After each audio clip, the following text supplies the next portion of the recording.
Assalamualaikum warahmatullahi wabarakatuh. Selamat bertemu kembali teman-teman di mata kuliah logika berpikir kritis ini.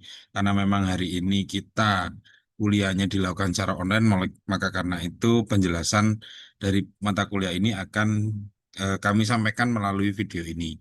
Jadi di pertemuan kali ini kita akan membahas tentang logika pemikiran kritis dan etis. Kalau di pertemuan kemarin kita membahas tentang logika dan pemikiran kritis, hari ini kita menambahkan etika atau etis sebagai dasar pengembangan ilmu di dunia akademisi.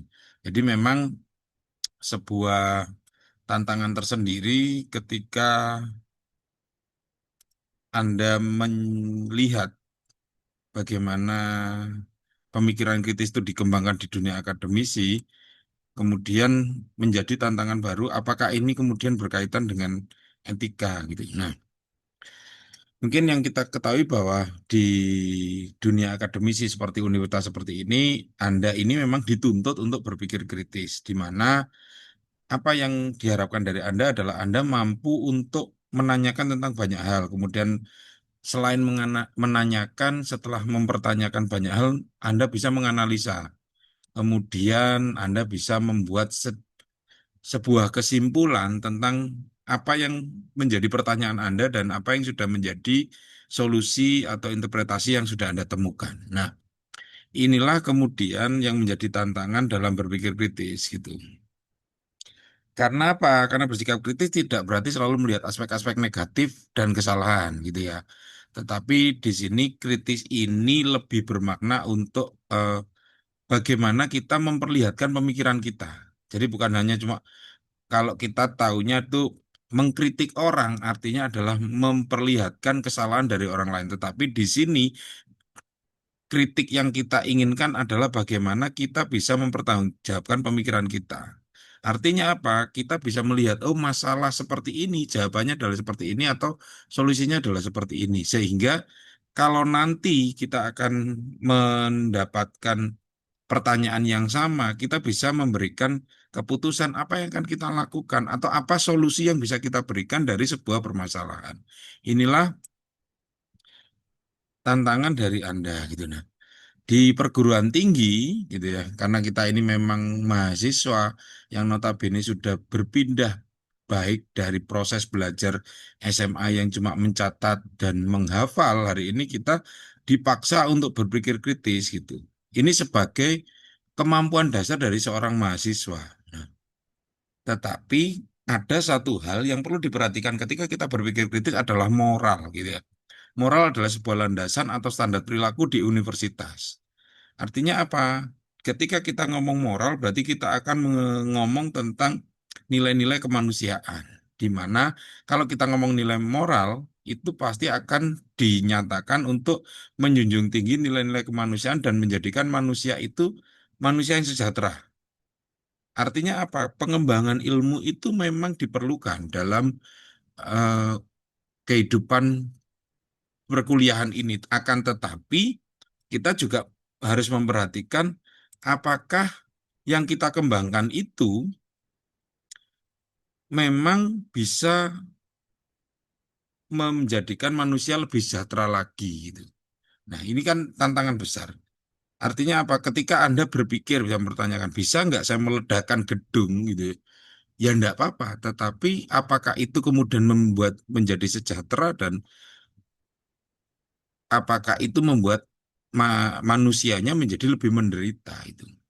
Makanya Einstein waktu itu sempat dia merasa gundah, masa hasil pemikiran saya digunakan untuk mengembangkan bom.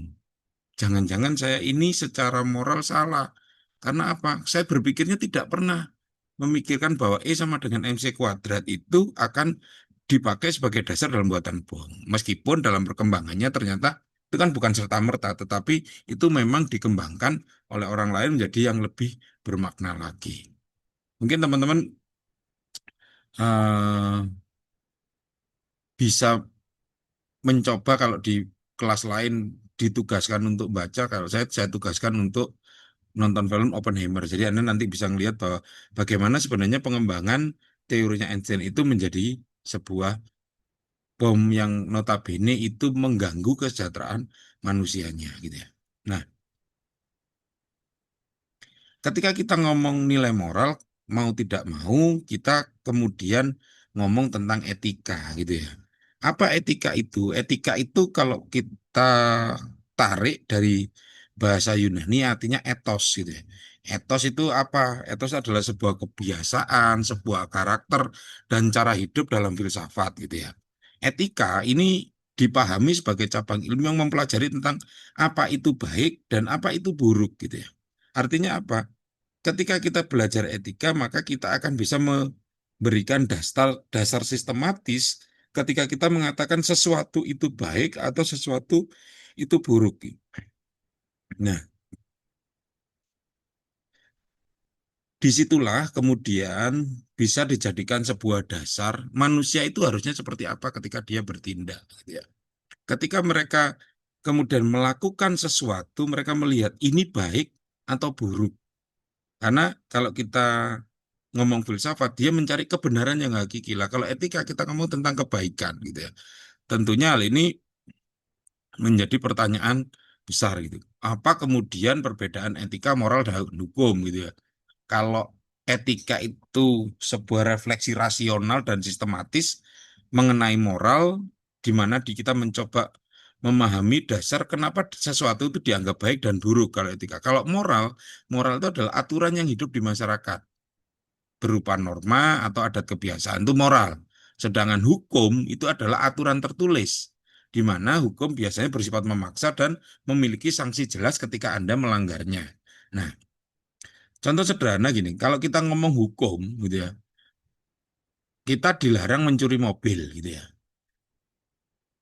Moral masyarakat itu yang kemudian berpikir bahwa mencuri itu adalah sebuah hal yang memalukan. Tetapi etika itu kemudian mempertanyakan, kenapa mencuri itu salah gitu ya. Itu etika. Mereka akan menjawab itu salah ketika kita melihat bahwa dalam mencuri itu adalah kita merampas hak orang lain dan juga merusak keadilan.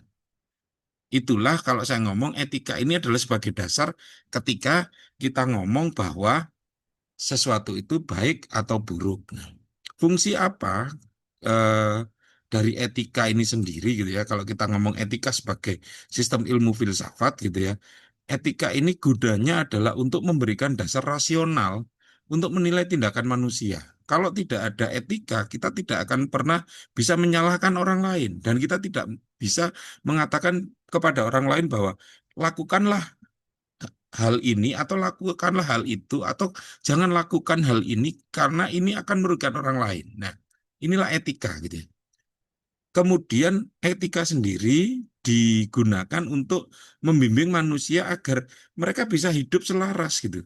Mereka bisa hidup dengan damai dengan nilai-nilai kemanusiaan yang sudah ada. Bayangkan kalau tidak ada etika, orang membunuh itu tidak pernah bisa disalahkan gitu. Orang mengambil haknya orang lain seperti yang mencuri kita bahas tadi, kita tidak pernah bisa menyalahkan karena memang tidak ada yang menyatakan itu salah, itu buruk, itu tidak ada gitu ya. Nah, etika ini juga difungsikan sebagai pedoman dalam mengambil keputusan yang kompleks gitu ya. Misalnya dalam penelitian, terutama kalau kita ngomong nanti teman-teman yang dari Fakultas Kesehatan dan sebagainya. Nah, ini etika kita gunakan gitu untuk menjadi pedoman dalam mengambil keputusan yang kompleks, misalnya dalam dunia kedokteran. Penelitian-penelitian kita lihat etikanya apa gitu. Apakah ketika sebuah penelitian itu dilakukan itu selalu baik gitu? Jangan-jangan malah membahayakan. Misalnya satu contoh gitu ya. Kalau kita meneliti tentang eh, pandangan karyawan terhadap atasannya gitu. Apakah ini kemudian membahayakan orang lain? Iya, kalau misalnya kita kemudian membuka hasil jawabannya itu dan memperlihatkan sebuah permusuhan. Jangan-jangan gara-gara penelitian kita, bawahan tadi akan mendapatkan tekanan dari atasannya. Tuh. Oleh karena itu etika juga diperlukan gitu. Kemudian etika juga membantu kita memahami perbedaan budaya gitu ya. Kenapa? Karena dalam etika ada relativisme, ada universalitas gitu ya. Misalnya kalau membunuh tidak ada satupun kebudayaan, satupun aliran, satupun keyakinan yang menyatakan itu salah, itu benar gitu ya membunuh itu. Nah, itu universalitas. Tapi misalnya kalau kita ngomong makan sesuatu yang dilarang mungkin antara satu budaya dengan budaya lain, satu keyakinan dan keyakinan lain itu akan berbeda. Misalnya ada beberapa kelompok orang tertentu yang nggak boleh makan lele gitu karena lele dianggap sebagai penjelmaan dari nenek moyangnya. Nah, itu etika yang dianut oleh sekelompok masyarakat karena mereka punya dasar, mereka tidak diperbolehkan untuk melakukan itu gitu. Nah, oleh karena itu dalam kehidupan sehari-hari etika itu kemudian menjadi eh, pengejawantaan dalam banyak ranah gitu ya. Kalau kita ngomongin ada etika individu seperti kejujuran, tanggung jawab, pribadi, integritas, kemudian etika sosial, solidaritas, keadilan, kepedulian terhadap sesama. Kemudian ada etika profesi, di mana setiap profesi sekarang punya etik gitu ya. Mempunyai kode etik tertentu, misalnya kode etik dokteran dalam tidak boleh membuka data pribadi dari pasiennya. Itu kode etik gitu. Itu nggak boleh dilanggar. Kenapa? Karena nanti akan mungkin menjadi eh, sebuah bentuk yang bisa merugikan dari pasien tersebut gitu. Ya, kemudian ketika kita ngomong etika dalam filsafat moral gitu ya, karena kita ngomong etika itu adalah sebuah refleksi rasional tentang bagaimana manusia seharusnya hidup gitu ya. Etika tidak menjadi cuma ya kumpulan nasihat ini yang harus, ini yang tidak gitu. Tapi etika ini berkembang menjadi sebuah sistem pemikiran yang konsisten gitu ya. Hal ini dilakukan karena etika digunakan untuk menjawab pertanyaan-pertanyaan yang sangat mendasar seperti apa itu kebaikan, apa itu kebajikan gitu, ya. Apa kewajiban kita sebagai manusia.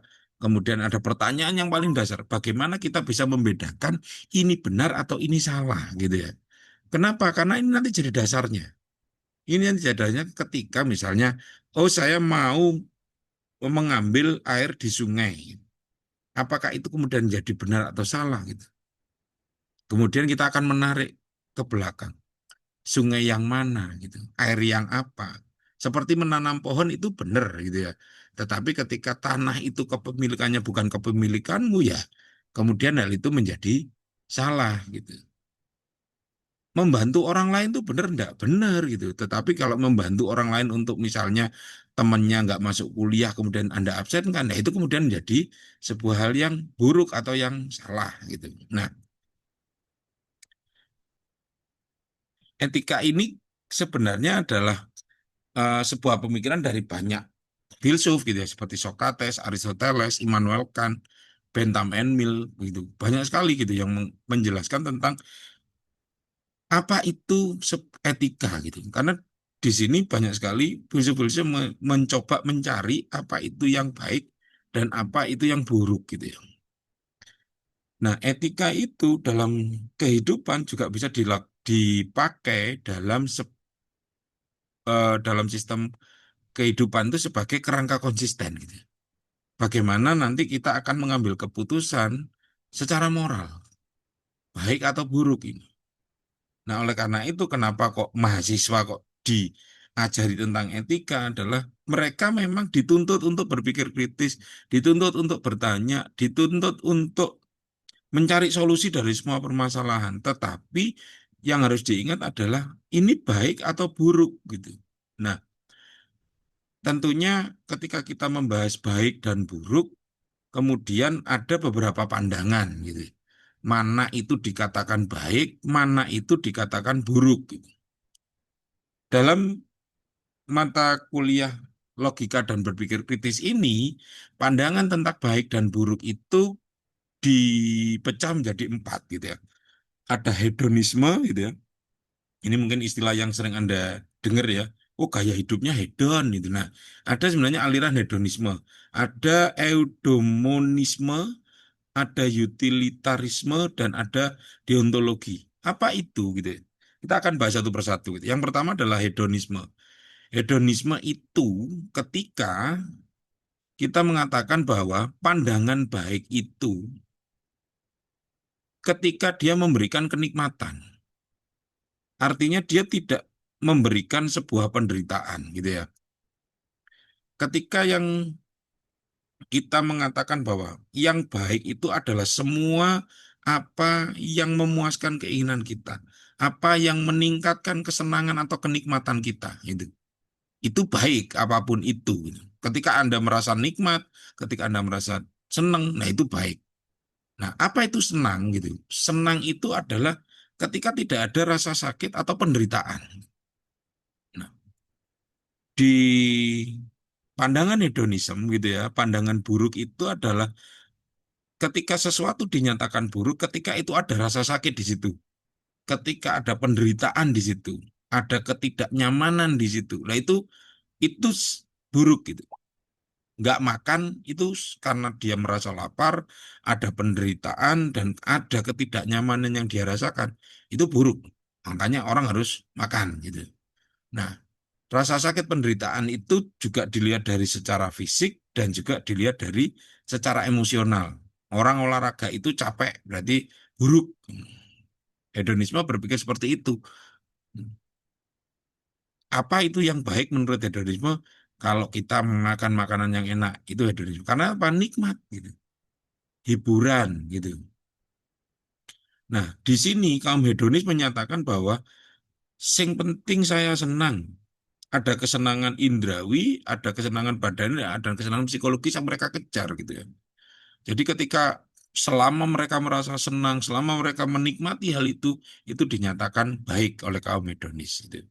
Nah, siapa yang memberikan pandangan ini ada Aristippus, kemudian ada John Locke.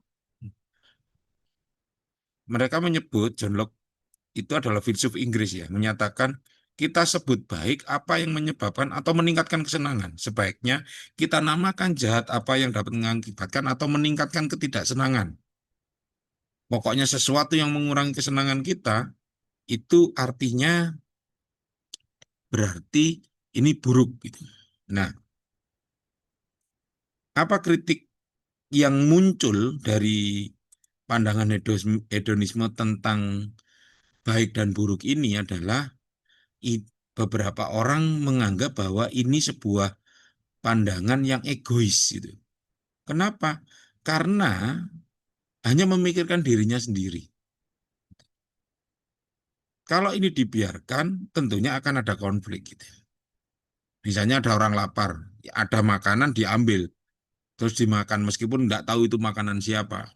Menurut hedonisme benar, tetapi itu kemudian tidak bisa menjawab gitu. Ketika lo ini makanannya orang lain, ini bukan hak dia gitu. Itu tidak bisa jawab. Oleh karena itu, hedonisme ini dianggap sebagai pandangan yang hanya menekankan pada kenikmatan sesaat gitu ya. Dan kemudian ini yang menjadikan kesenangan itu hanya kesenangan rendah gitu ya. Artinya apa? Ya yang penting makan sekarang, enggak peduli nanti jadi gemuk, minum minuman manis, enggak apa-apa, baik gitu. Tapi mereka tidak melihat apakah ini akan merusak gitu dalam jangka panjang. Sehingga kemudian muncul pandangan-pandangan lain yang kita sebut dengan eudemonisme gitu. Eudemonisme ini eh, ketika ini berpikirannya sebenarnya lebih baik ya. Jika kita sebagai manusia menjalankan sebaik-baik aktivitas berdasarkan keunggulan kita sebagai manusia gitu ya.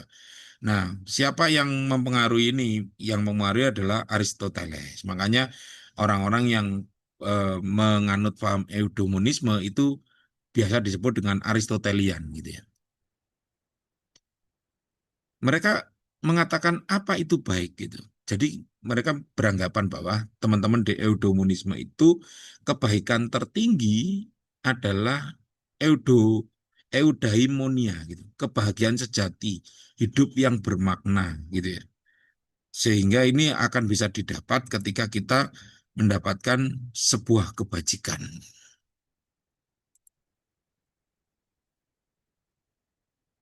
Nah, apa itu pandangan buruk menurut eudemonisme gitu?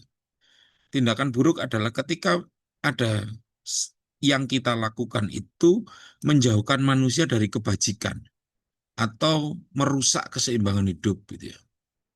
Misalnya menjadi serakah gitu. Menjadi serakah itu salah menurut dia. Nah, kalau yang baik itu adalah ketika Anda hidup selaras, berpikir terus gitu ya. Kemudian ada moderasi, bagaimana Anda mengartikan itu sebagai hidup yang bermakna, Anda mengembangkan sebuah kebajikan, kemudian ada karakter luhur, harus jujur, disiplin, itu edomonisme gitu. Misalnya ketika kemudian Anda sodakoh gitu ya, menjadi orang yang dermawan, tetapi tidak sampai boros. Ya itu benar gitu. Karena itu kebajikan. Itu yang hidup yang bermakna. Ketika Anda kaya, ya Anda harus berbagi kepada orang lain. Gitu. Kemudian Anda berani kepada orang lain ketika orang lain salah. Tapi dengan dasar tertentu, dengan sebuah pemikiran yang jelas itu yang dikatakan baik gitu ya. Nah, kemudian apakah ini adalah hal yang baik? Tentunya tidak selesai di situ gitu ya. Karena masih ada kritik. Eudemonisme itu menekankan kebajikan personal. Nah, ini yang kemudian kadang kurang jelas memberi solusi dalam dilema moral kompleks misalnya. Ketika kita ada dua kewajiban yang sama-sama penting gitu. Perang itu siapa yang salah? Kalau kita nggak bunuh, kita dibunuh loh. Lah ini kemudian jadi ini seperti apa harusnya gitu. Apakah kita kemudian menyerah gitu. Nah ini yang sering muncul sebuah pandangan-pandangan baru. Nah ini kritiknya mereka adalah ini akan muncul dilema gitu. Tetap. Nah, ada lagi aliran selanjutnya adalah yulit- utilitarisme gitu ya. Utilitarisme adalah ketika yang menerima baik itu adalah ketika yang menerima kebaikan itu adalah banyak orang. Nah, kalau sebagian besar orang itu menjadi bahagia, menjadi senang gitu ya, itu baik. Nah, kalau yang buruk apa? Kalau yang menderita itu lebih banyak, itu buruk gitu. Nah, ini kemudian jadi pandangan yang langsung menimbulkan banyak kritik. Loh, terus berarti akan ada kaum minoritas gitu. Kenapa? Karena di sini moralitas baik dan buruk ini diukur dari konsekuensi tindakannya. Ini menyenangkan nggak gitu ya? Hanya kalau kita membahagiakan seluruh rakyat Indonesia dengan cara apa? Kita beri uang semua gitu. Nah ini baik atau enggak? Kalau menurut utilitarisme baik karena semua orang merasa senang. Tetapi pertanyaannya loh, ini seneng KB bener nggak seneng gitu? Ini itu didapatkan dari mana uangnya? Nah itu orang nggak usah bekerja, yang bekerjanya sebagian kecil saja. Gitu. Akan ada minoritas. Nah, hal ini kemudian menjadi kritikan akan ada kelompok-kelompok yang ditinggalkan. Kelompok-kelompok yang menderita itu tidak pernah terpikirkan. Mereka sudah minoritas, mereka mendapatkan penderitaan, dan mereka ditinggalkan. Nih, ini yang kemudian jadi pertanyaan besar gitu.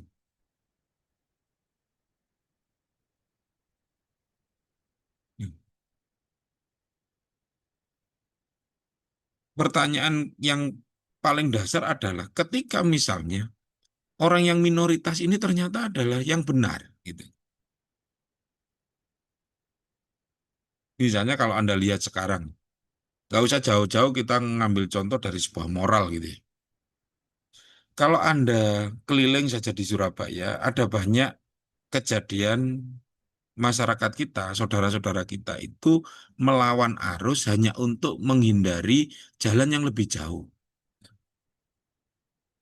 Kalau menurut utilitarisme, gitu ya, orang-orang ini benar karena banyak. Oh, gitu.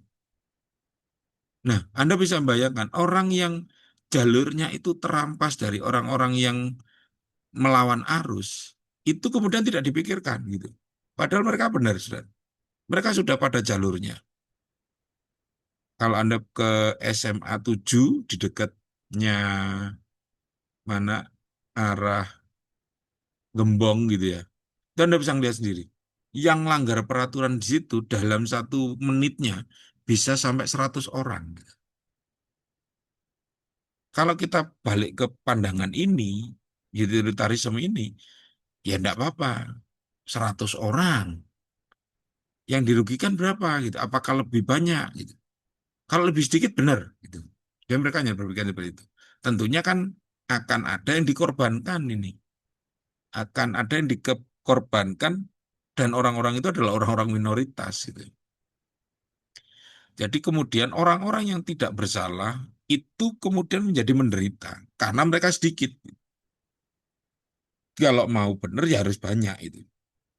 Nah, yang keempat adalah pandangan tentang baik dan buruk itu adalah deontologi. Apa itu deontologi? Ketika baik itu adalah sebuah tindakan yang sesuai dengan kewajiban moral universal gitu ya. Jadi moralitas tidak hanya diukur dari akibatnya, tapi dari prinsip dan niatnya.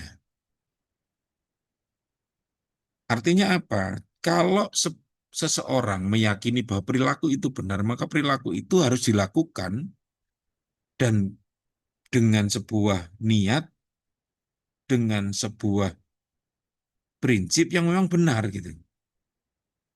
Jadi tidak hanya melihat dari dampak gitu, tidak hanya melihat dari konsekuensi dari perilaku tersebut. Nah, siapa yang berpikir seperti itu? Immanuel Kant ya. Immanuel Kant itu adalah filsuf Jerman yang mengusulkan pandangan deontologi. Sebuah perilaku dinyatakan benar kalau dia membuat sebuah kebaikan. Nah, apa itu pandangan buruk? Buruk adalah melanggar kewajiban moral atau memperlakukan manusianya sebagai alat, bukan tujuan. Bohong misalnya. Meskipun melindungi orang lain, tapi secara moral salah. Nah, kemudian tetap seperti ini tetap ada kritikan dari filsuf yang lain. Ini terlalu kaku, ini tidak realistis dalam kehidupan gitu ya. Misalnya kita berbohong tapi untuk melindungi orang lain. Ada orang yang mau dipukuli, misalnya ada tawuran, kemudian kita menyelamatkan dia. Kemudian kita ditanya, ngelihat orang enggak gitu. Nah, kalau deontologi enggak boleh kita bohong. Salah bohong itu. Tapi kalau kita mengkritiki secara kehidupan nyata, kita harus tetap berbohong. Kenapa? Karena untuk melindungi orang ini loh. Sehingga kalau kita ngomong dari keempat-empatnya ini, eh, sebuah kesimpulannya adalah ketika hedonisme mengatakan baik adalah dari kenikmatan, eudemonisme melalui kebajikan gitu ya. Kemudian utilitarisme dari sebagian besar yang ngerasa bahagia berarti benar gitu ya. Kalau deontologi berarti baik itu adalah sebuah kewajiban moral. Sedangkan yang buruk menurut hedonisme adalah penderitaan. Selama ada penderitaan dan rasa sakit itu buruk. Eudemonisme menyinggung dari kebajikan, berlebihan atau enggak gitu ya. Kalau utilitarisme lebih banyak siapa yang menderita penderitaan, lebih banyak enggak? Kalau lebih banyak berarti buruk gitu ya. Kalau deontologi yang melanggar kewajiban, yang memperalat manusia itu buruk. Tapi tetap keempat-empatnya ada kritikan, di mana hedonisme hanya terjebak kemudian pada kesenangan sesaat, eudemonisme kurang jelas dalam dilema ketika ini dilakukan gitu ya. Utilitarisme akan ada minoritas yang merasakan akibatnya dan deontologi dianggap sebagai hal yang kaku. Nah, ini yang kita bahas pada perkuliahan kali ini. Oleh karena itu, mungkin setelah mendengarkan video ini, teman-teman bisa menuliskan pandangan Anda tentang hedonisme, eudemonisme, utilitarisme, dan deontologi, terutama dalam kehidupan sebagai seorang mahasiswa yang dituntut untuk berpikir kritis. Nah, tugasnya nanti akan dikumpulkan di hebat, gitu ya. Sehingga untuk perkuliahan kali ini, monggo nanti kalau misalnya ada pertanyaan dan sebagainya, bisa langsung ditanyakan melalui WA atau apapun. Kemudian kami akan berikan tugas untuk kalian agar kenapa? Karena saya ingin memaksa Anda untuk membaca, ingin memaksa Anda untuk lebih mendalami apa itu baik dan apa itu buruk dari empat pandangan tersebut. Oke, terima kasih teman-teman. Semoga video kali ini bermanfaat untuk teman-teman semua dalam memahami apa itu etika, apa itu moral, dan juga apa itu yang baik dan apa yang itu yang buruk. Terima kasih atas perhatiannya. Sampai ketemu lagi di perkuliahan yang akan datang. Wassalamualaikum warahmatullahi wabarakatuh.